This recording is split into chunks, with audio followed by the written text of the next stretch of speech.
temas, ¿de acuerdo? Con eso alcanzamos a cubrir todo, así que esperemos ya no haya más suspensiones, al menos en nuestros días de clase. Sí, Doc, buenas tardes. Doc, Vamos, dime, Paul. sí, quería preguntarle algunas cosas con respecto a la lección, Doc. ¿Sí se la va a tomar por el aula virtual? Claro, Ya. ¿Y va a ser de opción múltiple, Doc? sí, es Ya, falso y verdadero o elige la opción verdadera. No es ya, nada de contestar ni nada, es todo falso, verdadero o sea, todo es de opción múltiple. ya, Doc, listo. Y Doc, en ese caso no habría la posibilidad de que sí nos pueda abrir la prueba el día martes, porque ya la plataforma calificaría de una la lección. Ah, si ustedes son mañosos, se supone que ya todo está estudiado. Sí, Doc, pero es para que nos vaya bien, e igual algunos Que compañeros pues conste, van a si tener... les va mal, les voy a bajar por no estudiar. No, Doc, Ya le pues, el prometemos que nos va a martes ir se las súper bien. abro, ya te confirmo a qué horas de la tarde. Listo, Doc, Pero les muchísimas tiene que gracias. ir bien a todos, y no que conste que les bajo a todos un punto, a todos, Sí, Doc, por no tranquilo. estudiar, porque van a tener sábado, domingo, lunes y la mañana del martes. Así que si les va mal, que conste que les bajo un punto a todos, ¿eh? Sí, Doc, prometido que nos va a ir súper bien. Bueno, eso No se espero. preocupe, Doc. Ya, Doc, Bueno, muchas gracias. hoy no vamos a tomar prueba porque les avisé del tema hoy hace ratito, ¿de acuerdo? Pero, sin embargo, bueno, sí vamos a platicar sobre ello. Dayana, ¿qué consideras para ti la palabra hipopituitarismo?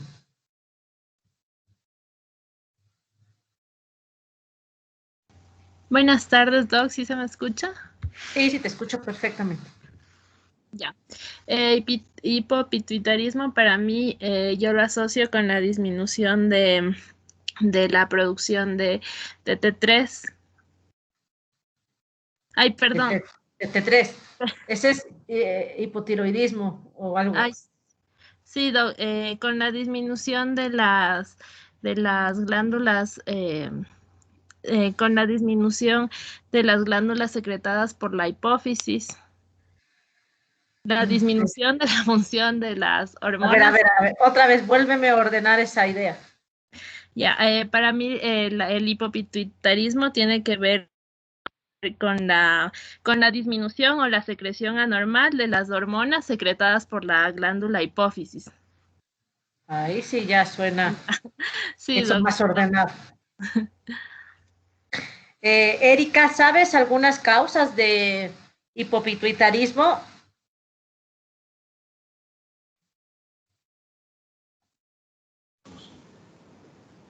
Sí, Dan, ¿me escucha?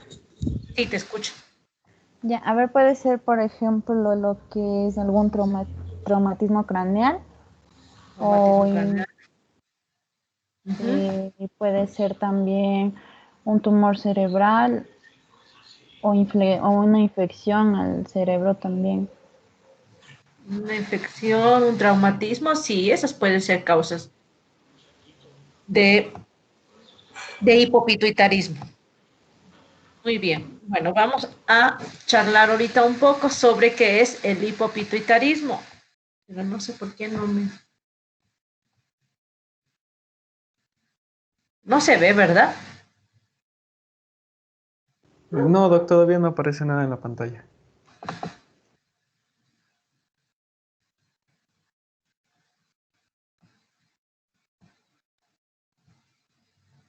A ver, déjame checar algo aquí.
Ahí sí ya está, ¿verdad?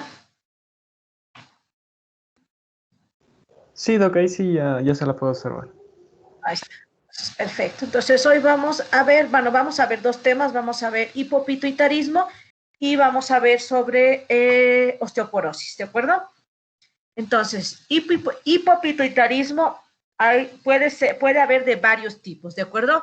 Puede haber hipopituitarismos, de acuerdo a la clasificación, va a depender tanto de su etiología como también de la duración y como también de la causa. Entonces, hipopituitarismo, de acuerdo a la clasificación, lo vamos a dividir en varios tipos, que este bien puede ser selectivo o puede ser parcial. Selectivo cuando hay una disfunción con afectación de solo uno o dos tipos celulares, y parcial cuando hay afectación de dos o tres tipos celulares. Estamos hablando de células de la hipófisis, ¿de acuerdo?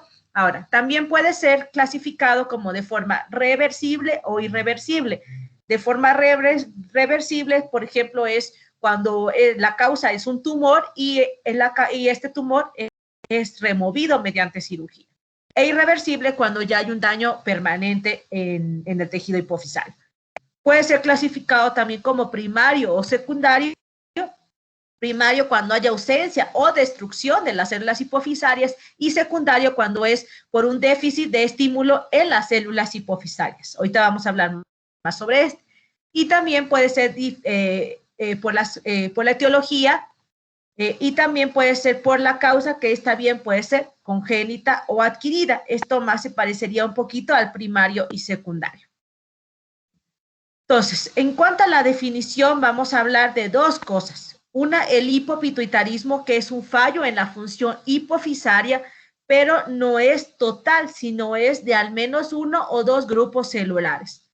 Cuando hablamos de panhipopituitarismo, es el cuadro clínico resultante, pero del fallo total de toda la función adenohipofisaria, lo cual va a determinar una insuficiencia hormonal de las glándulas, de la glándula hipofisaria, y por ende de todas las glándulas donde éstas ejercen su acción, ¿de acuerdo? Entonces, hipopituitarismo, por ejemplo, estaríamos hablando de que hubiera algún fallo en mejor la función tirotrópica y gonadotrópica, pero todas las demás están intactas. En cambio, si hablamos de un panhipopituitarismo, estaríamos hablando que no hay ninguna función en adenohipófisis, ni ACTH, ni TSH, ni ninguna, ¿de acuerdo? Ahora, en cuanto a la definición causal, aquí vamos a hablar de varias causas. Una son las causas tumorales. En cuanto a las causas tumorales, obviamente vamos a hablar de los tumores hipofisarios, que es un tema que ya vamos a hablar en las siguientes clases, que bien estos tumores pueden ser hipofisarios o bien pueden ser tumores hipotalámicos.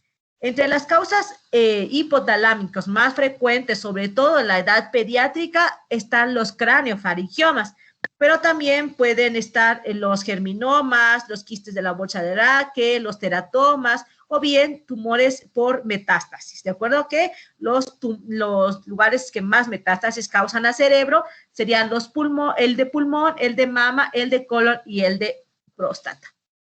En cuanto a la otra causa, son las causas isquémicas. En esta causa vamos a hablar sobre el síndrome de Sheehan. ¿Alguien ha escuchado hablar qué es el síndrome de Sheehan?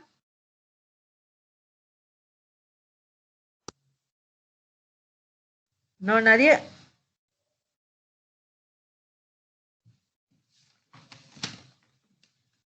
Bueno, el síndrome de Sheehan es una necrosis de la hipófisis, un infarto en la hipófisis debido a una pérdida sanguínea muy alta, ¿de acuerdo? Esto está relacionado sobre todo el síndrome de Sheehan con las mujeres. Este es un síndrome que pasa frecuentemente en las mujeres cuando dan a luz. Cuando hay un sangrado muy importante, que esto puede causar una necrosis hipofisaria, esto es considerando un síndrome de Sheehan, ¿de acuerdo? Entonces, un síndrome de Sheehan es una necrosis de la glándula hipofisaria, pero con el antecedente de un sangrado importante.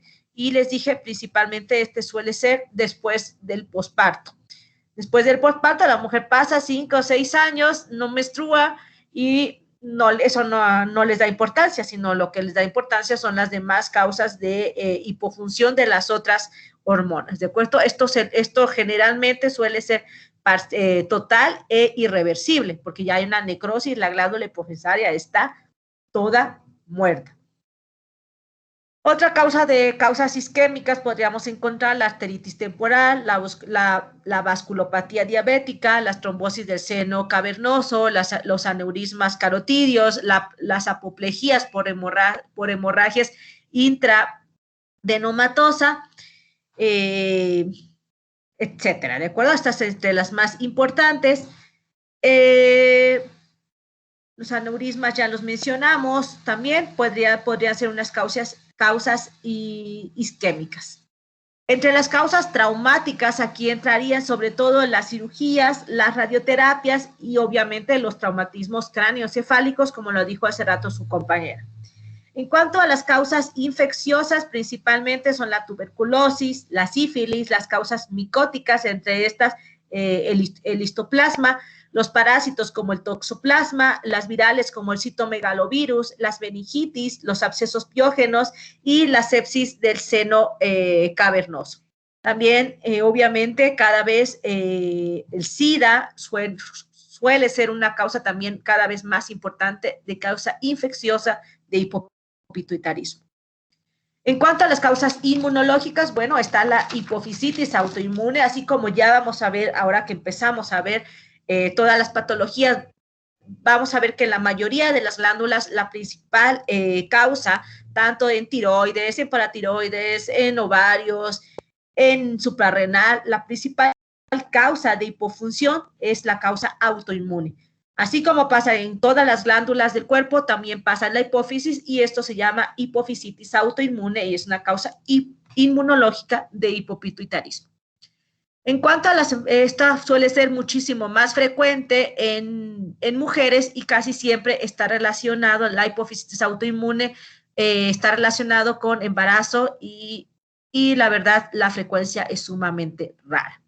A lo mejor no es que es tan rara, lo que pasa es que no tenemos marcadores para medir esta parte inmunológica, ¿de acuerdo? Sí, de hecho, muchos anticuerpos no los tenemos, ni siquiera, sobre todo, por ejemplo, para medir marcadores para suprarrenal aquí en Ecuador, no contamos. Entonces, pues imagínense para hipófisis muchísimo menos, porque son muchísimo más raros y muchísimo más costosos los reactivos.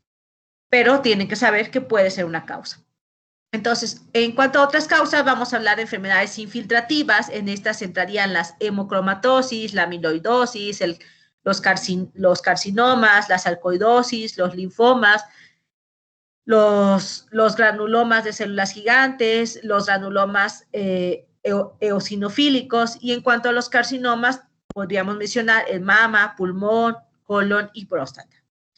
En cuanto a las causas congénitas, aquí entrarían, por ejemplo, la displasia septo-óptica, el paladar hendido, las displasias de los nervios óptico y olfatorio, las encefalopatías, los síndromes de Prader-Willis, de Lawrence-Moonville y los panhipopituitarismos de origen familiar, que estos pueden ser de dos tipos, de tipo 1, autosómico recesivo, y de tipo 2, el cual puede causar autosómico recesivo o autosómico dominante.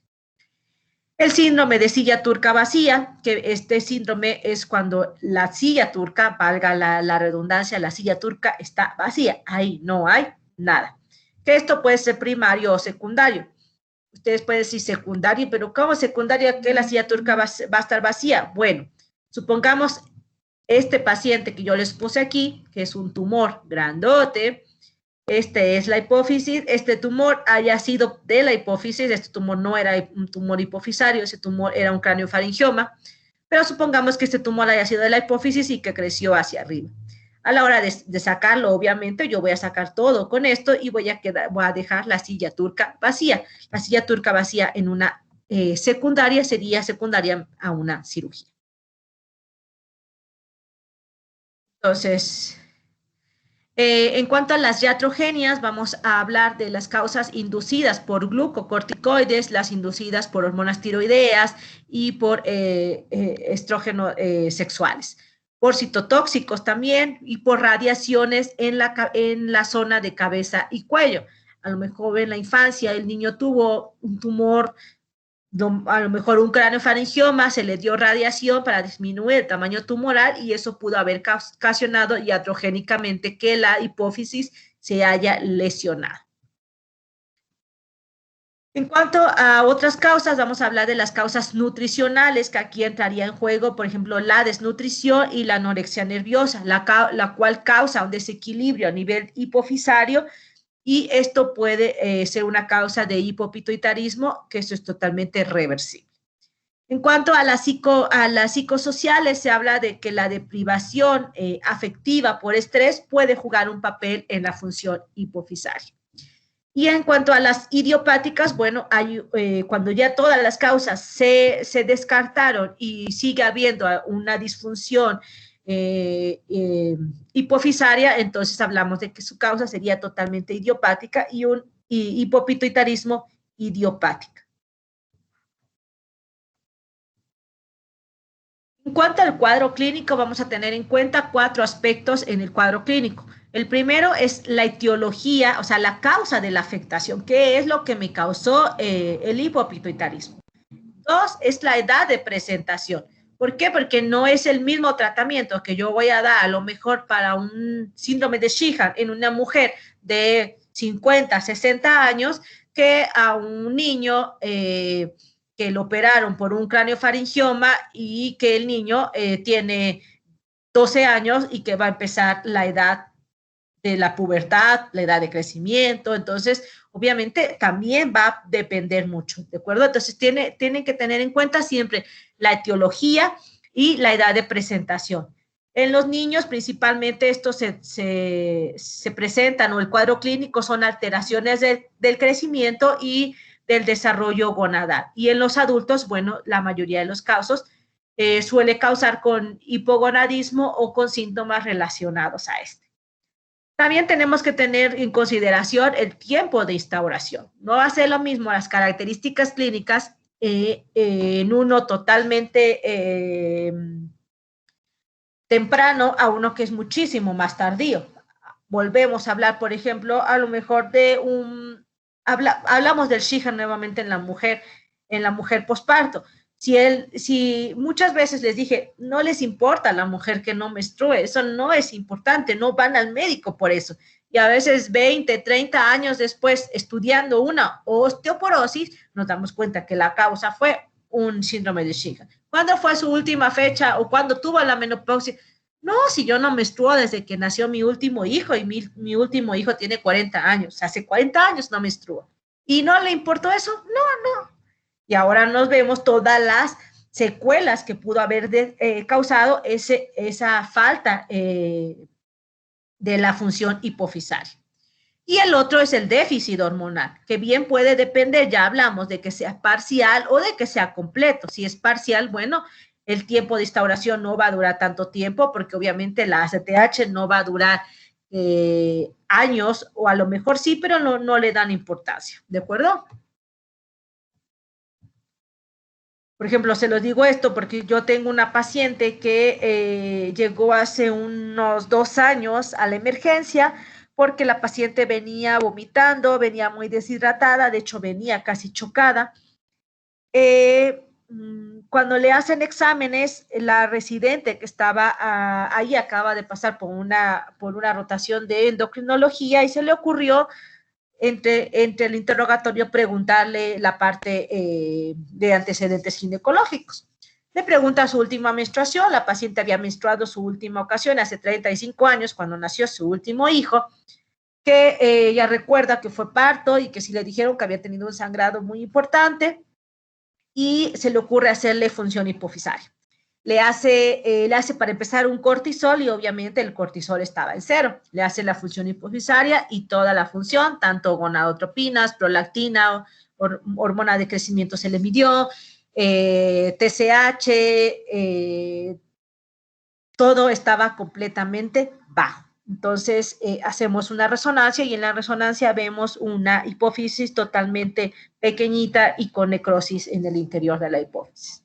Pues, la verdad es que no le había importado a la señora, cada vez se sentía más decaída, más cansada, o sea, tenía síntomas de insuficiencia suprarrenal, pero no se dio cuenta hasta que la insuficiencia se convirtió en una crisis addisoniana y fue la razón por la que la paciente llegó al hospital. Entonces, el déficit hormonal y el tiempo de instauración tienen mucha importancia. En cuanto al diagnóstico, ¿cómo vamos a diagnosticar el hipopituitarismo? Bueno, primeramente, obviamente, esto va a ir encadenando a la causa que ustedes ya preguntaron en el interrogatorio y de ahí van a ir qué es lo que van a hacer para el diagnóstico del hipopituitarismo. Obviamente, siempre vamos a precisar el déficit hormonal, o sea, tenemos que ver si este hipopituitarismo es parcial o es un panhipopituitarismo que es total, porque el tratamiento va a ser completamente diferente.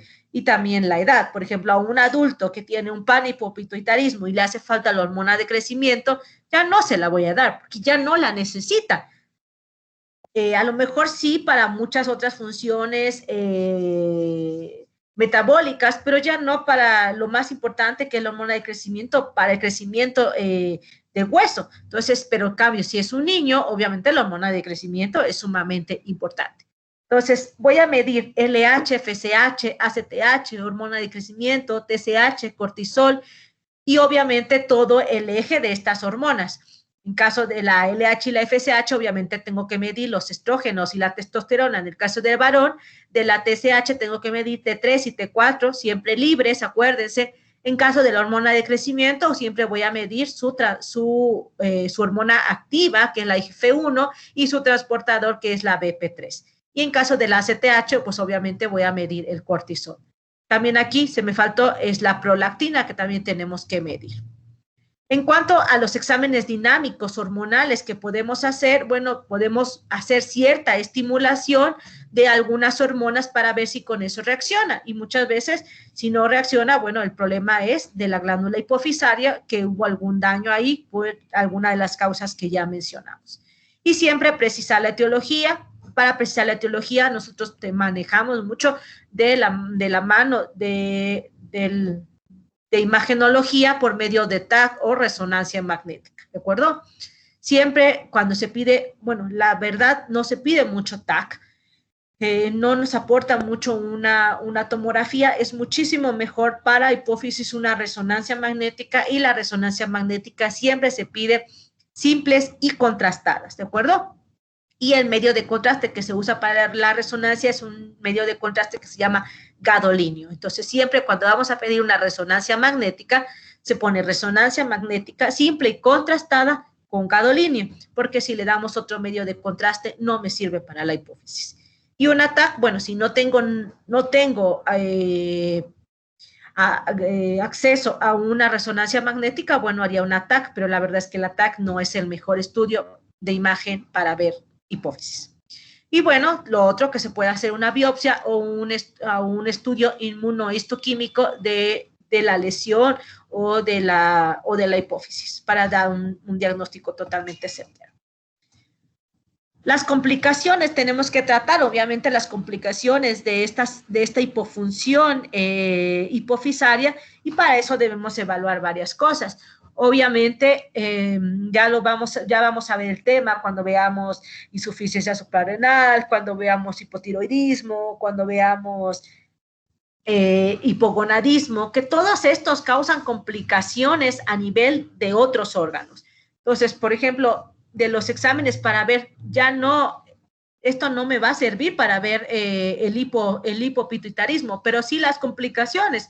Tengo que medir un hemograma, por ejemplo, para ver en caso de que el paciente tenga anemia, que suele ser un síntoma, por ejemplo, de la insuficiencia suprarrenal. Los pacientes con insuficiencia suprarrenal suelen cursar con hipoglicemia, entonces la glucemia es muy importante. Un electrocardiograma también. para ver, acuérdense, ya hablamos de las funciones que tienen tanto estrógenos como testosterona a nivel cardiovascular, entonces me puede servir un electrocardiograma para ver complicaciones, no para ver la función hipofisaria. Un electroencefalograma en algunos casos, radiografía de edad ósea en caso de que sea un niño, esta es una radiografía de edad ósea, y aquí acuérdense que están los huesecillos, cada huesecillo aparece en una edad determinada y lo que miden es la cantidad de huesecillos y de acuerdo a eso determinan la edad ósea que tiene este niño. Entonces, la radiografía ósea en todo paciente pediátrico se debe de usar para ver complicaciones, sobre todo talla baja.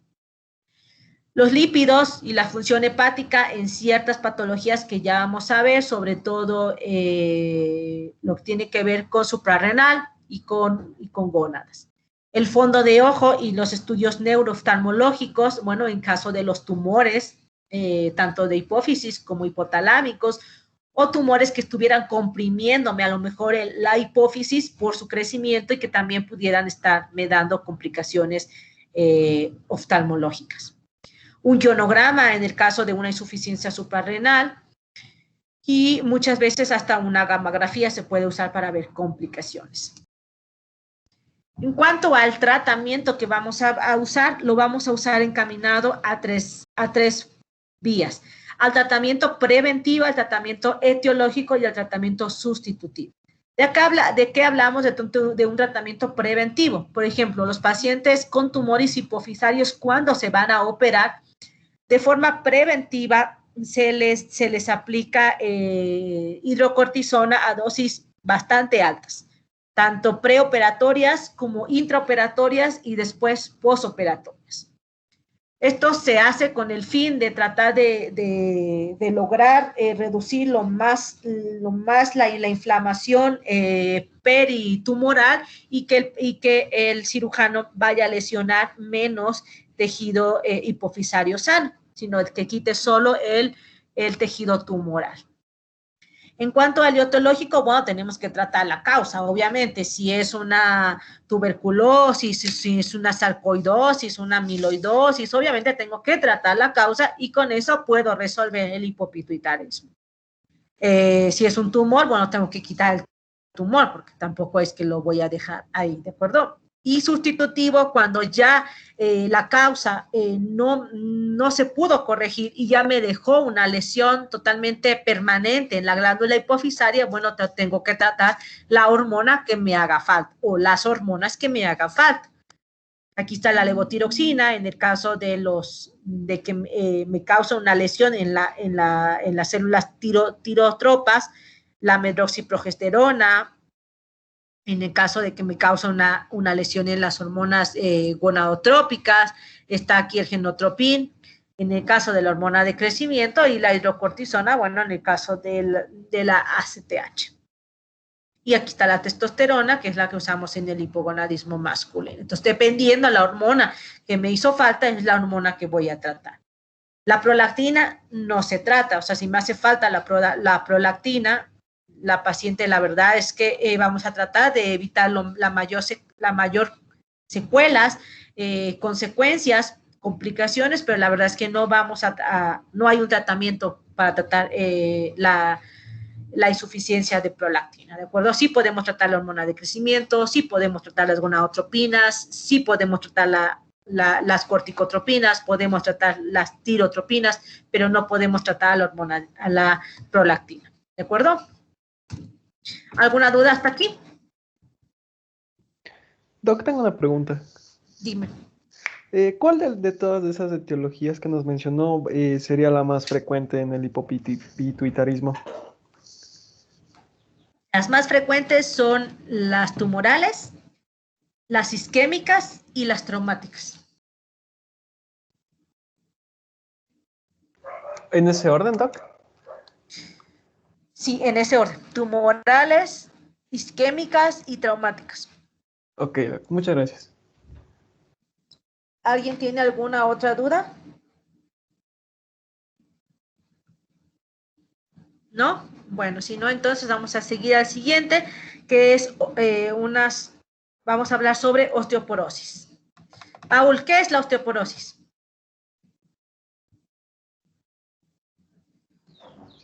Doc, ¿Me escucha? Sí, sí, te escucho. Ya, bueno, esta va a ser una patología que afecta a al depósito de calcio en el hueso, que va a ocasionar una fragilidad en el mismo y también una disminución en en las trabéculas del hueso, que son lo que le brinda soporte. Muy bien. Eh, Permítame, déjenme ponerlo. Muy bien, a ver. Nina, dime algunas causas que pudieran provocar osteoporosis. Tenemos las causas, decía que podía ser hereditarias, la disminución de, bueno, también decía las causas hormonales, ¿qué más? La edad. Doc, ¿sí me La escucha? edad. Sí, sí, sí, te escucho. La edad Ya, es una causa de osteoporosis. ya, a ver, ¿qué más? Ya, el sexo también, Doc. El, el hipertiroidismo, ¿qué más? Ujú. Bueno, Mm, el sexo, o sea, que sea hombre o mujer, causa osteoporosis. o sea, sí decía que era más frecuente en mujeres. Ah, bueno, es más frecuente, pero no significa que una causa de osteoporosis sea ser mujer.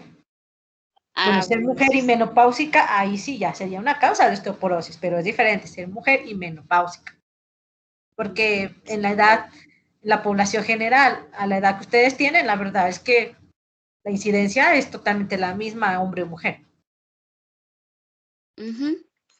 También puede Ya ser hoy, como las, ¿Mm? sí, Doc, dime, te enfermedades escucho. gastrointestinales por la mala absorción. Sí, algunas enfermedades gastrointestinales. Ujú. Perfecto. Bueno, ahorita vamos a hablar un poquito más sobre las causas, pero bien, Nina. Entonces, en cuanto a definición, la osteoporosis es una enfermedad esquelética, es crónica y es progresiva y se caracteriza por una baja masa ósea, por un deterioro de la microarquitectura del tejido óseo con una disminución en la fortaleza del hueso, con fragilidad ósea y por consecuente con incremento del riesgo de fractura. Cuanto a la fisiopatología de la osteoporosis, aunque suele ser multifactorial, porque hay diversos factores, no solamente son factores tanto modificables como factores no modificables, que ya vamos a hablar ahorita. Sin embargo, la fisiopatología suele cursar con una disminución de las unidades del remodelado óseo, que estas a su vez se van a ver causadas por dos tipos de alteraciones. Una, por un balance negativo entre los osteoclastos y los osteoblastos. Y dos, por un aumento en el recambio óseo, que esto bien puede ser por un aumento en el número de unidades de remodelación. Por ejemplo, ¿a qué le llamamos de recambio óseo? Recambio, a esta causa nosotros hemos visto que hay varias patologías que tienen un recambio óseo alto, debido a que algunas de estas son alguna causa hormonal por déficit. Por ejemplo, la menopausia, o sea, el hipogonadismo como tal que tiene la mujer en la menopausia suele causar un recambio óseo. Acuérdense, los estrógenos tienen una acción muy importante sobre el hueso.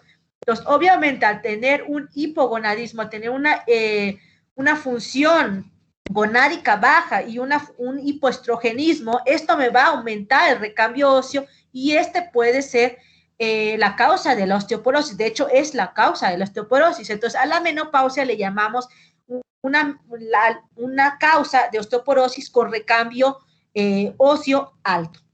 En cambio, por ejemplo, hay patologías como la osteoporosis idiopática, la osteoporosis de la que no conocemos causas, en la que el recambio óseo no vamos a encontrar una alteración, sino que vamos a encontrar al igual un desbalance en el recambio óseo, pero no va a estar aumentado ni disminuido, solamente va a estar normal, sin una causa que me determine este recambio óseo, ¿de acuerdo? Ahora, En cuanto a la clasificación etiológica de la osteoporosis, la vamos a clasificar sobre todo en primarias y en secundarias. En primarias va a estar dos tipos de grandes grupos, que es la idiopática, que en este se va a clasificar en juvenil y en el adulto joven. Y la otra clasificación que sería la otra causa, perdón, que sería la involutiva, que estas son las causas, la posmenopausia y la senil. Por eso es que lo que decía hace rato Nina tiene mucha importancia. La edad es una causa de osteoporosis. ¿Por qué? Porque en la edad senil, obviamente esa va a ser una causa de osteoporosis y es totalmente normal. Todos los ancianos tienen osteoporosis en algún grado, algunos más, algunos menos, pero todos tienen por la edad. Y obviamente la mujer posmenopáusica, desde el momento en que empieza la menopausia, desde ahí la incidencia de osteoporosis cada día, cada año va en aumento. Eso es en cuanto a las osteoporosis primarias. En cuanto a las osteoporosis secundarias, las vamos a dividir en varios grupos. Las endocrinas, en las que figura, como hace rato lo mencionó Nina, el hipertiroidismo, está el hiperparatiroidismo, el hipogonadismo, el hipercortisolismo y la diabetes tipo 1, sobre todo cuando están descompensados. En cuanto a las causas hematológicas, vamos a ver el mieloma y la leucemia y los linfomas. Causa de las enfermedades crónicas, vamos a encontrar las hepatopatías, las neuropatías, las enfermedades del colágeno, los síndromes de mala absorción y las gastrectomías. En las enfermedades nutricionales, sobre todo son por déficit, obviamente, de vitamina C, de vitamina D, que ustedes saben que obviamente es de las más importantes para el metabolismo calcio-fósforo, obviamente necesito de vitamina D. Si tengo un déficit de vitamina D, voy a tener ahí ese desbalance mal y entonces puedo ocasionar osteoporosis. Y de algunas proteínas, déficit nutricionales de proteicos. En fármacos, bueno, son muchos grupos de fármacos, pero los más frecuentes que me pueden ocasionar osteoporosis son los corticoides y la heparina. Pero están algunos anticonvulsivantes, están algunos diuréticos, una lista bastante grande de fármacos. Y también la inmovilización, que el hecho de que el paciente esté inmovilizado por un largo tiempo puede ser una causa de osteoporosis. En cuanto a los factores de riesgo, que es lo que yo les hablaba hace un ratito para el desarrollo de osteoporosis, esto no necesariamente debe ser, o sea, se ha visto que no necesariamente es en mujeres posmenopáusicas. En hombres, ciertos factores también puede favorecer a la incidencia de osteoporosis. Generalmente estos factores están hechos para la osteoporosis en mujeres posmenopáusicas. La mayoría de los estudios y la mayoría de las investigaciones que están hechas de osteoporosis, casi todo está hecho en mujeres posmenopáusicas, pero en población general, por ejemplo, mi tesis en el posgrado fue precisamente sobre osteoporosis en relación con el síndrome metabólico, y yo vi mujeres, hombres, mujeres posmenopáusicas, premenopáusicas, mujeres en edad reproductiva, hombres en edad reproductiva, hombres ancianos. Y la verdad es que los factores de riesgo, salvo algunos, como los que tienen que ver con la historia ginecológica, la mayoría son factores de riesgo importante para osteoporosis a cualquier edad. Entonces, en cuanto a los factores genéticos, en los ambientales, bueno, entra el tabaquismo, el abuso de alcohol, la inactividad física, un factor de riesgo, el bajo consumo de calcio en la dieta y la escasa exposición a la luz del sol en horarios que no hay alta radiación ultravioleta. Por eso es que los países europeos donde hay muy pocos días de sol, que la mayoría de los meses suelen cursar sin sol, nublados y sin luz solar, suele ser una población que tienen alto riesgo de osteoporosis a edades muy tempranas. En cuanto, bueno, esto sí, son totalmente de las mujeres, estado menstrual, la menopausia, si fue temprana, antes de los 45 años, y los antecedentes sobre amenorreas por causa de anorexia nerviosa o por alguna causa de una hiperprolactinemia. También aquí en las preguntas sobre el ritmo menstrual es importante saber a qué edad tuvo su menarquia, su primera menstruación. Porque obviamente mujeres que empiezan, por ejemplo, muy tempranamente, que empezaron entre casi al final de los 7 años, inicio de los 8 años, pues obviamente no se va a esperar que a lo mejor acaben a los 45, a lo mejor van a acabar a los 40, 43, porque empezaron muy tempranamente, ¿de acuerdo? Acuérdense que el número determinado de folículos ováricos ya lo traemos desde que nacemos, y cuando se acabaron, ¿de acuerdo? Entonces, obviamente, la edad de la menarquia también es importante saberla. Pero obviamente si la paciente tuvo su primera menarquia a los 15 años y tuvo su última menstruación a los 38, bueno, ahí ya no es algo que tenga que ver con los folículos que se terminaron. Lo que pasa es que aquí hay una causa que me está ocasionando que a lo mejor haya habido una alteración inmunológica en los folículos y que por eso haya aparecido la amenorrea. Entonces, eso es importante preguntar y es un factor de riesgo para la osteoporosis. En cuanto a medicamentos, como yo les dije, hablar de los glucocorticoides, sobre todo del que más hablamos es de la prednisona. Cuando se ha dado una dosis de 7.5 de prednisona por más de 6 meses, ¿de acuerdo? Una dosis de 7.5 es una dosis fisiológica de prednisona. Ya vamos a ver cuando veamos insuficiencia suprarrenal, el tratamiento de la insuficiencia suprarrenal es la prednisona, pero no darle 20 miligramos de prednisona, no darle 40 miligramos de prednisona, es darle la dosis fisiológica del corticoide. Ya vamos a ver las dosis no solamente de la prednisona, de la dexa, de la metilprednisolona. Obviamente la que más se usa es la prednisona para todo, ya sea para enfermedades reumáticas, para enfermedades inmunológicas, para enfermedades neumológicas, para enfermedades neurológicas. Tienen alto uso de prednisona. Entonces, si se usa una dosis que es mayor a la fisiológica, que es 7.5, por más de 6 meses, esto es un alto riesgo de osteoporosis, ¿de acuerdo? Algunos anticonvulsivantes, algunas terapias de restauración hormonal como la levotiroxina. De hecho, la levotiroxina es una causa de osteoporosis farmacológica cuando no se usa adecuadamente. Por eso es que algunos, sobre todo literatura española, ustedes van a encontrar que al hipotiroidismo subclínico no se le recomienda dar tratamiento por el riesgo de esto, por el riesgo de osteoporosis, que es un factor de riesgo, la levotiroxina de osteoporosis. Sin embargo, un paciente que tiene hipotiroidismo franco o un coma mixedematoso, bueno, ni pensarlo, tenemos que darle, porque ¿qué es más? El coma mixedematoso o las complicaciones del hipotiroidismo a una osteoporosis, la osteoporosis vamos a ver que se puede prevenir y tratar muy bien. Y obviamente también los tratamientos con hidrocortisona por largo tiempo y con altas dosis. Los anticoagulantes también pueden ser un factor de riesgo para el desarrollo de osteoporosis. Y algunos ansiolíticos también. En cuanto a las enfermedades endocrinas, bueno, el hiperparatiroidismo, la tirotoxicosis, el síndrome de Cushing y la enfermedad de Addison, cuando veamos cada uno de estos vamos a ver por qué son un factor de riesgo para la osteoporosis. En cuanto a las enfermedades hematológicas, como ya vimos en las causas, el mieloma múltiple, la mastocitosis, los linfomas, las leucemias y la anemia perniciosa. Esto suele ser mayormente en raza negra. Enfermedades reumáticas también suele ser, no porque como tal sea la artritis reumatoidea o la espondilitis anquilosante. Lo que pasa es que tanto estas dos enfermedades obviamente llevan tratamientos con esteroides prolongados y a veces a dosis muy altas. Entonces, obviamente, por eso es que estas enfermedades son un factor de riesgo para osteoporosis, porque volvemos a los glucocorticoides. Y bueno, porque estas también tienen una causa autoinmune.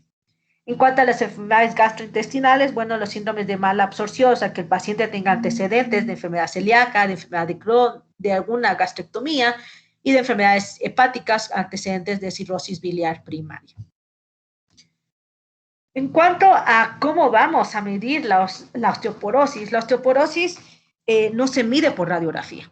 Eso es totalmente una equivocación, agarrar una radiografía y decir, si la paciente tiene osteoporosis y vamos a tratarla. No, eso es totalmente erróneo.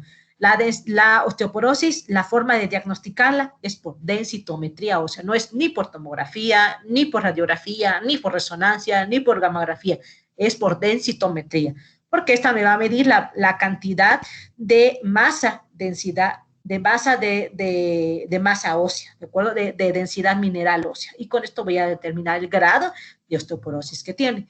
Hay algunas clasificaciones que se usan, sobre todo para valorar en base a los factores de riesgo que acabamos de mencionar, para valorar el riesgo de que puedan hacer osteoporosis. Una de las que más se usa es el FRAX, por ejemplo. En el FRAX es un cuestionario, o sea, esto ustedes lo pueden abrir, pueden clasificación de FRAX o calculadora de FRAX y les abre esta. Y es muy fácil de llenarlo, o sea, solamente, por ejemplo, aquí les pregunta la edad, ustedes tienen que poner más o menos, bueno, la edad en años, les pide la fecha de nacimiento, otro les pide el sexo para ver si es femenino o masculino, les pide el peso, porque obviamente el peso es bastante importante a la hora de calcular, de realizar la densitometría ósea, porque una paciente con bajo peso, obviamente voy a esperar que tenga una densidad ósea muchísimo más baja. La altura también es importante. Los antecedentes entre el riesgo FRAX les pide, por ejemplo, les pide los antecedentes de fracturas previas, les pone sí o no.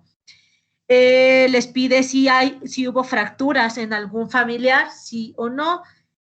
Si fuma recurrentemente, si usa fármacos, sobre todo como glucocorticoides, si tiene enfermedades reumatológicas como artritis reumatoidea, si tienen alguna causa de osteoporosis secundaria, obviamente tú le tienes que preguntar, ¿tiene leucemia, tiene linfoma? O sea, las causas que pudieran causarte osteoporosis secundaria, tú pones si sí o si no. Si toma alcohol al menos 3 veces al día, o sea, si toma todos los días, y pone sí o no. Y si tiene alguna densitometría anterior, bueno, ponen aquí el test score que tuvo su última densitometría. Si no tiene densitometría, no hay problema, le dejan esto en blanco, le ponen calcular, y aquí les va a dar el riesgo de osteoporosis. Además, les calcula el riesgo de fractura en base a los datos que ustedes acaban de dar, y con esto obviamente ustedes toman conductas preventivas o bien conductas de tratamiento. En cuanto al diagnóstico de la osteoporosis, obviamente, como vieron que es multifactorial, tenemos que hacer varias evaluaciones. Entre esos, para el diagnóstico tenemos que hacer ciertos exámenes que son totalmente de índole general. Por ejemplo, hemograma para ver en caso de las enfermedades hematológicas, velocidad de sedimentación globular en caso de las enfermedades neoplásicas y de las enfermedades inflamatorias reumatológicas, la glucosa en caso, por ejemplo, del hipercortisolismo o de la diabetes, que vimos que era una causa de osteoporosis, la creatinina en caso, bueno, toda la función renal en caso de las enfermedades renales, transaminasas de las hepatopatías, la fosfatasa alcalina. Acuérdense que este es un marcador de remodelación ósea, entonces obviamente es importante saberlo, sobre todo en la osteoporosis. Este obviamente se va a aumentar en las fracturas, en la enfermedad de Paget, en la osteomalacia, en las ciertas enfermedades hepáticas y en las metástasis óseas. Obviamente todo el metabolismo calcio, fósforo, magnesio, tanto en sangre como en orina, es sumamente importante que hagamos. Y esto está entre los exámenes generales. Las proteínas totales también. Y bueno, en orina ya mencioné el calcio, el fósforo, el magnesio, que siempre es importante también medirlo, tanto en sangre como en orina, y la creatinina en orina. Entonces, en cuanto a los exámenes hormonales, bueno, aquí vamos a ver los que más se relacionan a que pueden causar osteoporosis. Por ejemplo, la TSH en el caso del hipotiroidismo, la vitamina D, que ya dijimos que es una causa de osteoporosis, el déficit de vitamina D, la PTH en el caso del hiperparatiroidismo, y las gonadotropinas, bueno, en el caso, sobre todo en las pacientes que estén sospechando una menopausia precoz o un hipogonadismo. Y bueno, todo esto va a depender de la edad. Y en cuanto a los métodos de imagen para diagnosticar osteoporosis, está la radiografía no para diagnosticar osteoporosis, sino para descartar que el paciente tenga alguna fractura, o bien para calcular cuántas fracturas ha tenido este paciente. Hay una paciente que tengo en el hospital que la ingresó a oncología porque en la consulta se la mandan por una interconsulta del centro de salud porque la paciente se fracturaba mucho. Entonces estaban sospechando en algún proceso oncológico. El doctor la ingresa para hacerle toda la evaluación y no, pues no había nada. O sea, se le hizo un chequeo desde cabeza hasta cuello, mama, útero, todo estaba normal. Los exámenes oncológicos, todos estaban normales. Había tenido una menopausia así un poquito temprana, había sido como a los 38 años su menopausia, no teníamos grandes factores de riesgo, no tomaba medicamentos importantes, sin embargo, cuando le hicimos los exámenes hormonales, nos salieron todos normales, excepto obviamente un poquito bajo el calcio, un poquito bajo la vitamina D, pero nada que también fuera una causa de hipoparatiroidismo, por ejemplo. No, la PTH estaba completamente normal, las gonadotropinas normales, la hipófisis estaba normal, pero sin embargo le hicimos un marcador óseo, un estudio todo óseo de varias radiografías desde el cráneo hasta pelvis, hasta fémur, y contamos más o menos en ella aproximadamente como 25 callos óseos. ¿Qué quiere decir? Que esos habían sido fracturas. Entonces, bueno, la cerramos como una paciente con una osteoporosis postmenopáusica, porque no teníamos ninguna otra causa. Todos los exámenes nos salían completamente normales. Entonces, la radiografía no es para diagnosticar la osteoporosis. La radiografía es para ayudarte, o bien para cuando sospechas de una fractura, o bien para contar a lo mejor los callos óseos de las fracturas previas. En cuanto al gold estándar, conste que puede ser pregunta de examen. Gold estándar para el diagnóstico de osteoporosis es la densitometría ósea. No es ningún otro más. Ni la gammagrafía, ni la tomografía, ni la resonancia, ni la radiografía, porque en traumatología les van a decir que se puede diagnosticar una osteoporosis con radiografía. Eso es vil mentira. La única que va a diagnosticar la osteoporosis es la densitometría, porque va a calcularte la densidad mineral ósea del paciente. Obviamente esto de acuerdo al peso o a la talla, por eso es que cuando se hace densitometría se pide peso y talla. Y la gammagrafía ósea, bueno, cuando estamos sospechando de alguna neoplasia, ya sea primaria o alguna metástasis o algún grado de infección. Y la tomografía o resonancia, bueno, cuando sospechamos algún tipo de causa neoplásica. Cuanto a la densitometría, ¿cómo nos va a ayudar a diagnosticar la osteoporosis? La densitometría, acuérdense en matemáticas, cuando usábamos la línea donde estaba el 0 y estaban los números positivos y los números negativos del otro lado, nos vamos a fijar en esa misma línea para la densitometría. Estaba el 0 y estaba del lado derecho los números positivos, el +1, el +2, el +3, infinito, y del lado izquierdo estaban los negativos, el -1, el -2, el -3. Bueno, normal se encuentra una densidad mineral ósea que se encuentra mayor a la desviación estándar -1. O sea, ¿qué quiere decir? Que del 0 al -1, lo que se encuentre entre el -1 hacia el +0, eso es una densidad mineral ósea normal, ¿de acuerdo? Ahora, osteopenia es lo que sea de -1 a -2.5, o sea, estoy en la línea de -1, en la -2 y -3. Entre -2 y -3 voy a tener -2.5. Entre lo que esté en -1 y -2.5, eso es lo que se considera osteopenia, ¿de acuerdo? Ahora, voy a seguirme ahora en el -2.5.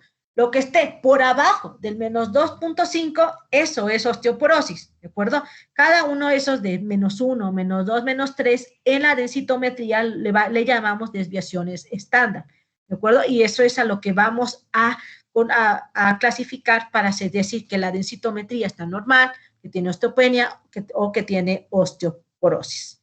Y una osteoporosis establecida se considera cuando está menor a -2.5 desviaciones estándar, más además una presencia franca de fractura a nivel de cualquier hueso. Ahora, ¿de qué vamos a medir la densitometría? Si ustedes van a dar una densitometría y no fijan bien el lugar, se la van a hacer de cualquier lugar. Principalmente la densitometría se hace de dos lugares más importantes, de columna lumbar y de pelvis, ¿de acuerdo? A veces también hacen de antebrazo. ¿Por qué el antebrazo no es tan importante? Porque si ustedes miren la densidad mineral ósea, obviamente de los huesos del antebrazo, y esto lo relacionan con el hueso de la pelvis, o sea, el fémur, obviamente el fémur va a tener muchísima mayor densidad mineral ósea en comparación con el antebrazo. Entonces, si vamos a comparar dos huesos largos, obviamente nos va a dar más calcificado siempre el fémur y siempre van a reportar casi una densidad mineral ósea bastante baja en el antebrazo. Por eso es que el antebrazo cada vez se ha quitado más en cuanto a los lugares donde debe de medirse la densidad mineral ósea. ¿Por qué voy a medir estos dos huesos? Uno, la columna lumbar, porque obviamente si yo tengo una fractura por osteoporosis de la columna lumbar, obviamente esto puede tener grandes complicaciones, grandes secuelas, sobre todo a nivel neurológico del canal medular. Entonces, obviamente, la columna lumbar es un lugar que me interesa mucho. Y lo otro es, obviamente, la pelvis, ¿de acuerdo? Porque una fractura de pelvis que me compromete a fémur, pues obviamente voy a tener también complicaciones. Entonces, esto es una densitometría, esto es una, ¿cómo les van a reportar esto? Una densitometría, siempre les van a poner aquí una foto como si fuera una resonancia magnética, tanto de la columna como de la pelvis, y si piden del antebrazo, ustedes pueden hacer densitometría de cualquier lugar donde ustedes estén sospechando una osteoporosis. Pueden hacer de columna cervical, sí, pueden hacer de columna dorsal, pueden hacer de cualquier parte, pero las que casi siempre, cuando tú pides una densitometría, la que va de ley siempre es columna lumbar y pelvis. Entonces les van a reportar la imagen aquí del lado derecho y del lado izquierdo siempre les van a poner este cuadrito donde les van a poner la región, por ejemplo, aquí está, región de L1 a L4 por separado y después hacen un promedio de L1 hasta L4. DMO es la densidad mineral ósea que se mide en gramos. Esto que les ponen acá es en el adulto joven, hacen dan una puntuación de acuerdo al porcentaje que tenía en una población. O sea, ellos tienen como valores de miles de personas, entonces eso sacan como un promedio y es a lo que le dan una puntuación. Y obviamente ya para una pasión, esto ajustándolo a una persona de mayor edad. Esta, por ejemplo, esta es una densitometría de un paciente joven, porque si fuera una densitometría de un paciente adulto, o sea, de una mujer mayor a 45 o un hombre mayor a 50, aquí les reportaría un T-score y un Z-score, que son los valores como ustedes van a sacar esto, ¿de acuerdo? Esto, de acuerdo a la densitometría, a la desviación estándar, lo van a sacar en valores de acuerdo al T-score, no tanto al Z-score. Ahora, les van a poner arriba unas gráficas como las que están aquí, donde les ponen que todo lo que está verde está normal, lo que está en amarillo es osteopenia y lo que está en rojo es osteoporosis. Esto me imagino que hasta un niño lo podría ver por colorcitos. Si está verde está normal, está amarillo está medio, si está rojo está mal. Pero no, ustedes tienen que sacar el diagnóstico por medio de esta tablita. Esta cualquier persona lo puede leer si no necesita ser médico. Y aquí lo que yo les decía, están las desviaciones estándar, 0, el +1, el +2 y el -1. Por eso es que del -1 para arriba, para todo lo positivo es normal. Del -1 al -2, del -1 al -2.5, eso es osteopenia, y del -2.5 hacia todo lo negativo, obviamente, eso es osteoporosis. Y lo mismo les hacen en la pelvis. En cuanto al tratamiento, hay dos tipos de tratamiento, el tratamiento no farmacológico y el tratamiento farmacológico. El tratamiento no farmacológico, obviamente, aquí está el ejercicio, evitar hábitos tóxicos como el café, el tabaco, y obviamente llevar una alimentación balanceada y siempre prevenir, o sea, dar medidas anticaídas, ¿de acuerdo? O sea, decir al paciente que use un zapato adecuado, trate de evitar bajar escaleras, que trate de evitar correr, sobre todo en superficies que no son planas para que no se vaya a caer. Si la paciente ya es de mayor edad, trata de adecuar la casa con barandales en el baño, para que no se vaya a caer y evitar una fractura lo más posible.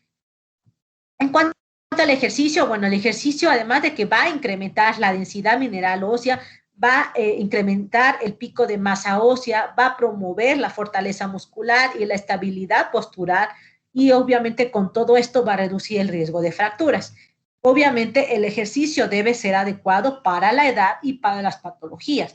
No voy a mandar a una viejita de 80 años a que me corra un maratón, pues no, o ni siquiera a que me corra que ustedes digan durante 40 minutos, pues una viejita de 80 años que a lo mejor tiene cataratas, que a lo mejor tiene otras enfermedades circulatorias, otras enfermedades patológicas, a lo mejor no me va a poder hacer ese ejercicio. Entonces, siempre debo de adecuar el ejercicio de acuerdo a la edad, pero también a las patologías que tenga cada paciente. Como ya les dije, evitar obviamente el consumo de tabaco y el café prácticamente está totalmente restringido lo más que se pueda, y también tabaco, café y bebidas energizantes, todo este tipo de Red Bull, todo esto tiene que evitarse, porque esto se ha visto que tiene asociación con disminuir la densidad mineral ósea. Y también el consumo de los refrescos de cola. En cuanto a la alimentación balanceada, bueno, debe ser una alimentación rica en calcio, obviamente con consumo de leche, de queso, de sardinas, siempre y cuando no tenga alguna patología que lo comprometa. Legumbres, verduras como acelgas y espinacas, frutas, sobre todo la naranja, los frutos secos, las almendras, las avellanas, que tienen alto contenido de calcio. Y bueno, ya dijimos las medidas anticaídas. En cuanto a los suplementos, esto es bastante controversial. Algunos dicen que si tú llevas una alimentación balanceada, no tienes por qué suplementar aparte de la dieta. Sin embargo, otros dicen que no, que sí se debe suplementar a determinada edad. Entonces, esto es a determinación de la evaluación que ustedes le hagan a su paciente. La suplementación se recomienda que sea con 1 gramo de calcio, y esto va a tratar de que va a reducir el riesgo de fractura más o menos en un 24%. ¿De acuerdo? Entonces, 1 gramo de calcio más 800 unidades internacionales de vitamina D, también esta va a depender de la edad. Eso es un suplemento adecuado para una paciente con osteoporosis. Damos calcio y damos vitamina D. Acuérdense, el calcio nunca se debe de dar solo, porque lo único que va a causar va a ser cálculos en los riñones y no voy a mejorar nada la densidad mineral ósea. El calcio siempre debe de irse acompañado de vitamina D, sea para osteoporosis o sea para cualquier otra causa, debe de ir acompañado de vitamina D, si no, no sirve para nada. Siempre es preferible el uso de vitamina D3 a D2, y siempre, obviamente, ya les dije, debe de llevar una dieta balanceada y a veces se puede adicionar un poquito de suplementos que tengan cobre, zinc, magnesio, pero sin embargo, estos elementos no se han notado en estudios que tengan un efecto sobre la densidad mineral ósea. El único que tiene efecto sobre la densidad mineral ósea es el calcio y la vitamina D. Cuanto a los fármacos, bueno, tratar de evitar todos los fármacos, sobre todo los fármacos que me interfieren en el metabolismo de calcio y vitamina D, y todos los fármacos que pudieran ser una causa de osteoporosis. En cuanto a las necesidades de vitamina D, bueno, estos van a ser de acuerdo a las edades. Por ejemplo, en la edad de 0 a 1 año, se recomienda que el límite seguro, o sea, lo más que se puede usar son 1000, o sea, 1 gramo. Entre 1 a 50 años, se puede usar de 1000, pero con un máximo de 2000. En cuanto son unidades internacionales. En cuanto a 51 a 70 años, puedo usar de entre 1000 a 2000. Mayor a 70 años, puedo usar igual de 1000 a 2000, y la lactancia y el embarazo, igual tengo que tener un aporte de 1000 a 2000 al menos de vitamina D.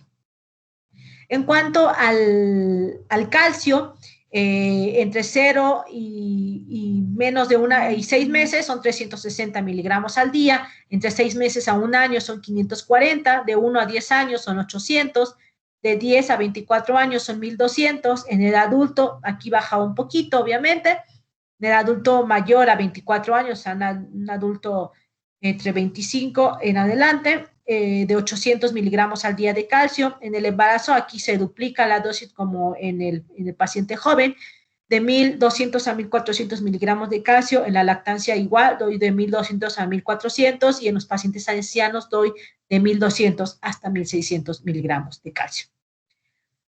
Algunos, por ejemplo, requerimientos de vitamina D en algunas ocasiones especiales, por ejemplo, están en los adolescentes, que están entre 400 y 600, que es una cantidad adecuada de edad. En las pacientes postmenopáusicas, lo adecuado sería entre 600 y 800. En los ancianos, lo adecuado sería entre 800 y 1000, no llegar necesariamente hasta los 2000. En los pacientes con osteoporosis, entre 800 y 1000 es un valor súper adecuado, porque además conseguir 2000 unidades internacionales de vitamina D va a ser bastante difícil, porque no lo hay en nuestro país. Entonces, entre que le den 800 y 1000, que por ejemplo el Caltrate trae 800, hay de 400 y hay de 800 unidades, y viene con calcio, así que sería adecuada dosis. En un paciente con antecedentes de fractura y osteoporosis, obviamente entre 800 y 1000, y en los pacientes que reciben corticoides de manera prolongada por alguna enfermedad reumatológica o alguna otra enfermedad que necesite usar corticoides, siempre sí debemos de suplementar por el riesgo que ocasionan los corticoides en la mineralización ósea. Entonces siempre deben de recibir un aporte de vitamina D entre 800 y 1000 unidades al día. Y obviamente el tratamiento farmacológico, que obviamente el tratamiento farmacológico va a ir dependiendo de la causa. Obviamente si tiene un mieloma, si tiene una leucemia, obviamente voy a tratar eso. Si tiene un hipercortisolismo, voy a tratar el hipercortisolismo. Si tiene un hipogonadismo y está en etapa de tratar el hipogonadismo, le trato el hipogonadismo. Si el hipogonadismo es natural, como es el caso de la menopausia, bueno, ya no lo voy a tratar. Ya vamos a ver que la menopausia solamente tiene algunas indicaciones para tratar y el resto de la menopausia no se trata. Es una edad normal de la mujer. Entonces aquí les puse algunos medicamentos, sobre todo los más importantes que se usan en el tratamiento de la osteoporosis y la eficacia que tiene. Por ejemplo, los bisfosfonatos, los más importantes son el alendronato, el risedronato, el edrinonato y el soledronato. En Ecuador solamente tenemos el alendronato y el soledronato. El alendronato se usa para prevención primaria y prevención secundaria. Como ven, el alendronato tiene una eficacia en las fracturas vertebrales, en las fracturas de cadera y en las fracturas no vertebrales. El soledronato, el ácido soledrónico, por ejemplo, soledronato, tiene efectos sobre las fracturas vertebrales, tiene efectos sobre las fracturas de cadera y tiene efectos sobre las fracturas no vertebrales. O sea, son buenos bifosfonatos, ¿de acuerdo? En cuanto al daledronato de estroncio, también tiene efectos sobre las fracturas vertebrales y sobre las no vertebrales. Sin embargo, para las de cadera queda dudoso, no se ha visto un efecto significativo. En el raloxifeno tiene efectos, por ejemplo, sobre las fracturas vertebrales, pero no tiene efectos sobre las de cadera y sobre las no vertebrales, que sería el tratamiento en causa de que la osteoporosis fuera por una menopausia. El raloxifeno sería su tratamiento de elección. Pero, sin embargo, solamente tiene efectos sobre la fractura vertebral, no sobre las otras fracturas. Esto se debe de considerar en el momento de dar el tratamiento. Porque si yo veo que el riesgo mayor, mi persona lo tiene en la cadera, pues la verdad, no sería un buen tratamiento. La teriparatida tiene efectos sobre las fracturas vertebrales y sobre las fracturas no vertebrales, pero sobre las fracturas de cadera no se ha visto un efecto significativamente. El denosumab tiene efectos sobre todo, sobre las vertebrales, sobre las de cadera y sobre las no vertebrales. Como ven, los mejores, los que tienen efectos sobre las 3 tipos de fracturas que tienen los pacientes con osteoporosis, serían los bifosfonatos y el denosumab, que serían los mejores medicamentos. Ahora, la dosis de los medicamentos que se usan en la osteoporosis En los bifosfonatos, por ejemplo, está en el alendronato, que es el que tenemos aquí en Ecuador. Hay dosis de 10 miligramos, o sea, presentaciones de 10 y presentaciones de 70. En Ecuador nada más tenemos de 70. Entonces, si fuera de 10 sería una tableta diaria. Si es de 70, debe ser 70 miligramos a la semana. En el risedronato son 35 miligramos a la semana, en el ivandronato son 150 miligramos mensuales, este es mensual, sin embargo es un poco costoso, y el zoledronato son 5 miligramos anuales, pero este es endovenoso. ¿Qué más? Todos los bifosfonatos deben de darse siempre, decirles al paciente que no debe de masticarlos, los bifosfonatos se deben de tragar, o sea, los que son vía oral se deben de tragar, no masticar, se deben de dar principalmente, ya vamos a ver ahorita los efectos secundarios, deben darse después de las comidas porque tienen bastante efectos gastrointestinales los vía oral y sobre todo se asocia a que estos tienen mejor mecanismo de acción si se asocia con a la hora de la ingesta, tomárselo con un vaso completo de agua y empezar a hacer ejercicio al menos por 1 hora. Esto mejora su absorción. En cuanto al naloxifeno, bueno, la dosis son 60 miligramos al día vía oral. La teriparatide, la paratormona son 100 microgramos vía subcutánea y la teriparatide son 200 microgramos por vía subcutánea. El raledonato de estroncio son 2 gramos al día por vía oral y el denosumab son 60 miligramos subcutáneo y se pone semestralmente. En cuanto a los efectos secundarios, bueno, los bifosfonatos, que son la verdad, son los que más se usan. La verdad, los efectos secundarios para todos son casi lo mismo, sea alendronato, sea amidronato, suelen ser los mismos efectos secundarios. Suelen ser similares, por ejemplo, a una influenza, cursar con fiebre, con mialgias, con artralgias, causa leucopenia y un efecto secundario bastante importante en los bifosfonatos son la osteonecrosis maxilar. Entonces, por eso es que los pacientes, antes de ser sometidos a cualquier tratamiento, sobre todo de tipo bifosfonatos, tenemos que decirle al paciente que debe de tener una evaluación previa con el odontólogo, que descarte que tenga cualquier problema odontológico, si se va a hacer algún procedimiento odontológico que se lo realice y después empezamos con los bifosfonatos. Entonces, siempre tener en consideración la osteonecrosis de mandíbula. Y para los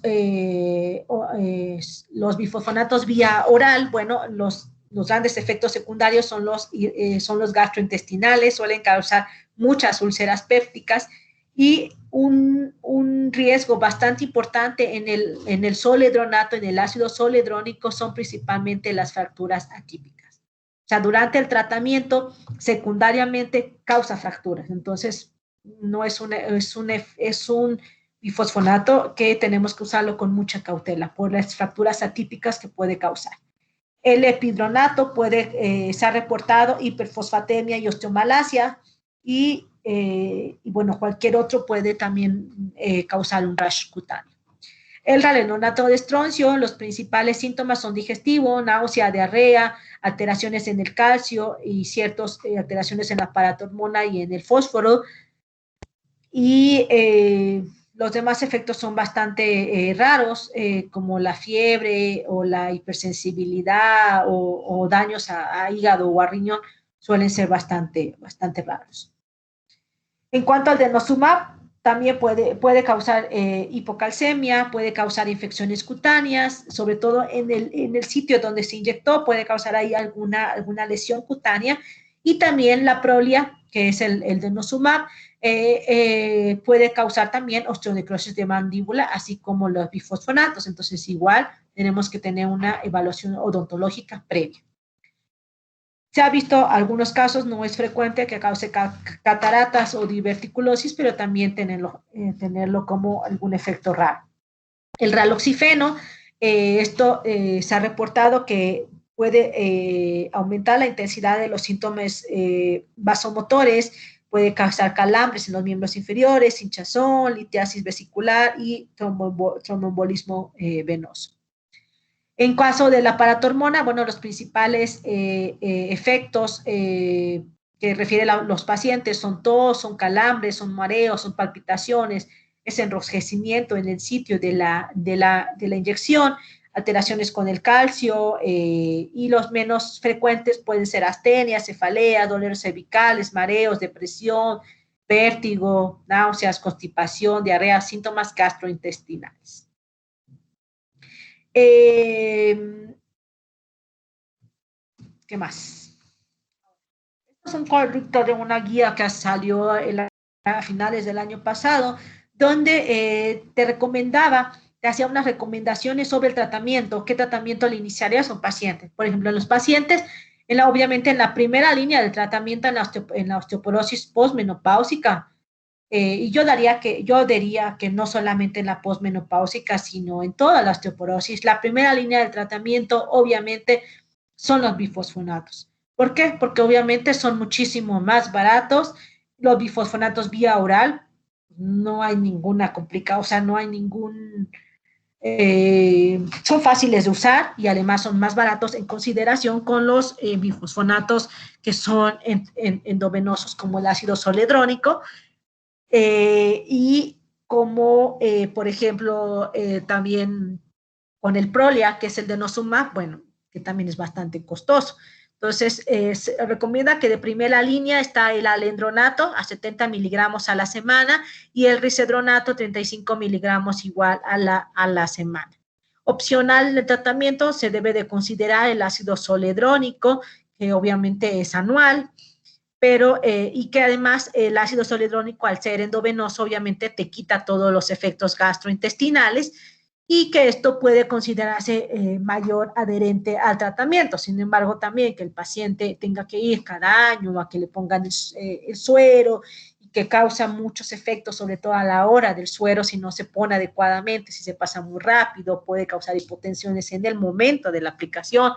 Entonces, el ácido zoledrónico tiene que pasarse muy lento, diluido en suero fisiológico y muy, muy lento para que no cause efectos al momento. Entonces, a veces llevar al paciente hacia el hospital complica más que darle la pastillita cada semana. Entonces, aquí ya es riesgo-beneficio. Por ejemplo, hay unos pacientes que han empezado con bifosfonatos, pero han tenido bastante efectos gastrointestinales y se le tiene que cambiar a ácido zoledrónico. Entonces, siempre valorar, pero el tratamiento inicial debe de ser con bifosfonatos vía oral y considerar, en dado casos, por los efectos gastrointestinales, el ácido zoledrónico, que sería endovenoso.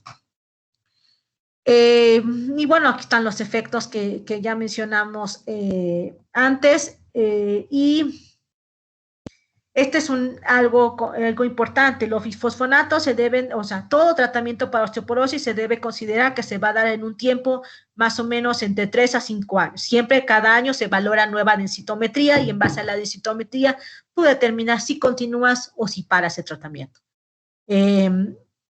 Entonces, muchos bifosfonatos, sobre todo el ácido zoledrónico, cuando se descontinúa el tratamiento, cuando no se usa regularmente, o sea, por ejemplo, el paciente no va cada año a hacerse, sino que va un año, después no va otro sí, y luego uno sí, y luego uno no, así por falta no va 2, el paciente se inyectó 2 años y después se dejó de inyectar, sí que el médico le indicara que hubo cambios en densitometría.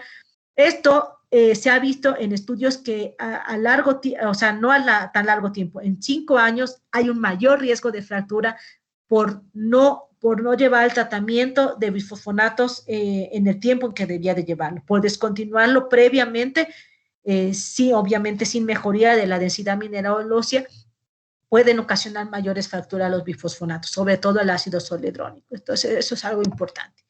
Y, por ejemplo, en medicamentos alternativos, en caso de no querer usar bifosfonatos por los efectos secundarios, etcétera, bueno, siempre considerar el denosumab, que es un excelente medicamento, que además reduce todo tipo de fracturas, tanto las vertebrales como las no vertebrales, que se puede usar en pacientes que tienen aclaramiento de creatinina entre 30 y 35 mililitros. Hay que considerar que la osteoporosis, sobre todo la osteoporosis senil, son pacientes ya muy viejitos, entonces mayores de 60, de 70, de 80 años, que a lo mejor ya pueden tener algunas otras enfermedades, como insuficiencia suprarrenal, perdón, insuficiencia renal por diabetes, por hipertensión, etcétera. Entonces, el denosumab es un medicamento que se puede usar, ¿de acuerdo? Lo único, los contras serían pues el alto costo, que sí es un poquito caro, aunque en realidad en comparación con el ácido zoledrónico, el precio casi va a la par. Por ejemplo, en mi país, lo que cuesta el denosumab a lo que cuesta el ácido zoledrónico, casi cuestan lo mismo, se llevarán acaso no más de $50 la diferencia entre el ácido zoledrónico y el denosumab, y la verdad, si yo tuviera algún día osteoporosis, yo me pondría el denosumab, porque tiene mayor beneficios. El denosumab no tiene el efecto que tienen los bifosfonatos, de que si se suspende, o sea, si el paciente está usando denosumab y deja de usarlo porque a lo mejor, no sé, no lo pudo comprar, falló el dinero ese año, por ejemplo, pacientes que estamos ahorita teniendo ese problema ahorita con lo del COVID, que no han ido al hospital, este no tiene efecto sobre que aumente el riesgo de fracturas. Su efecto es neutro, ¿de acuerdo? O sea, ni bien ni mal que lo deje de usar por un tiempo. De hecho, pacientes que tienen osteoporosis por una causa que a pesar del tratamiento sigue con osteoporosis, este es un medicamento que podemos dar, podemos suspender unos años y podemos volver a reiniciar, ¿de acuerdo? Su otro contra es que requiere que sea subcutáneo, tiene que ser una persona adecuada que lo sepa usar, porque la jeringuilla es como esta. La jeringuilla ya viene precargada, pero al momento de ponerle, la jeringa, al momento de ponerle la aguja, si no se pone adecuadamente y no, aquí trae un brochecito, como un broche de seguridad. Si ese no se rompe adecuadamente y se carga inmediatamente, esto le puede entrar aire a esta jeringa y ya no funciona. Y esto tirará a la basura unos cuantos dólares, bastantes caros, entonces tiene que ser un personal calificado en usar este tipo de medicamentos. Entonces, ese sería otro contra. Y bueno, los riesgos, como los bifosfonatos, también son el riesgo de fracturas, ¿de acuerdo? Y el raloxifeno, que bueno, este también reduce las fracturas vertebrales, pero, y sin embargo, también reduce pacientes que tienen alto riesgo de cáncer de mama. No reduce otro tipo de fracturas como las no vertebrales y otro tipo de fracturas, no se ha visto efectos sobre estas y bueno, su riesgo obviamente son los efectos tromboembólicos. No sé si tengan alguna duda hasta ahí.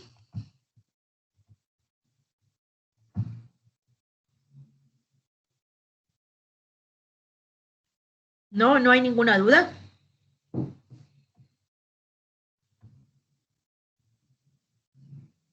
Parece que no, Doc. Bueno, perfecto, chicos. Entonces, si no hay ninguna duda, entonces terminamos y nos vemos el día, bueno, físicamente así, nos vemos hasta el día lunes para empezar sus compañeras con el tema de tumores. No, perdón, el día lunes no, si el día lunes tenemos feriado. El día miércoles que tenemos talla baja, ¿verdad, Paul? Sí, Doc, el día miércoles está El día planificado talla miércoles tenemos talla baja y el Ujú. siguiente lunes, entonces sí ya tendríamos tumores hipofisarios. Hipoficiales. Sí, Doc. Entonces, ahí les mandé tumores hipofisarios. Obviamente tenemos que hablar del hiperprolactinoma, de la acromegalia, que es el tumor productor de hormona de crecimiento, y de la enfermedad de Cushing, que es el tumor que es el hipercortisolismo hipofisario, ¿de acuerdo? O sea, sí se va a hablar de tumores, pero se tienen que concentrar en esos 3 tipos de tumores, ¿de acuerdo? Porque los demás además son totalmente infrecuentes, los gonadotropinomas, los tirotropinomas y los gonadotropinomas son bastante infrecuentes. Entonces nos damos a contemplar en los que son más frecuentes, que son los que causan la acromegalia, la enfermedad de Cushing y obviamente la hiperprolactinemia. Entonces, bueno, las chicas del miércoles traten de mandarme, no me manden la presentación el viernes porque la verdad no voy a a trabajar mucho este feriado, así que por favor traten de enviármela o antes del feriado, de preferencia, porque ya nos incorporamos el miércoles y ya es el día que tenemos la presentación, ¿de acuerdo? Entonces, chicos, nos vemos el día miércoles. Pónganse a estudiar, por favor, porque si salen bajos, se los prometo que les voy a bajar un punto porque no estudiaron, ¿eh? Entonces, pónganse a estudiar. Ya les aviso a Paul a qué horas va a estar activo el examen y nos vemos el día miércoles. Estudien mucho. Muchas gracias, Doc. Que tenga un lindo feriado. Gracias. Ustedes Gracias, Doc. tengan Hasta buen luego. feriado porque se van a poner a estudiar. Sí, Doc. Bye, chicos. Hasta luego, Doc. Luego, Gracias, Doc. Bye. Hasta luego.